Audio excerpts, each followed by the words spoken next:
মাননীয় প্রধানমন্ত্রী কথা দিয়েছিল ক্ষমতায় গেলে দেশ সুন্দর করে চালাবে, কিন্তু সেখানে দেখলাম এমন সুন্দর করে দেশ চালাচ্ছে তার দেশ দলের নেতাকর্মী চাঁদার জন্য বাবার বয়সী মানুষের অন্ডঘোষ চেপে ধরছে।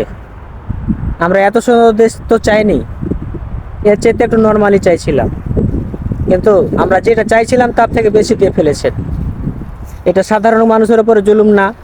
বাবার বয়সের মানুষের অন্ডঘোষ চেপে ধরে চেকে সয়ে নিয়ে নিচ্ছে চাঁদার জন্য। এটা সাধারণ জনগণের উপরে জুলুম না? ক্ষমতা কতদিনের?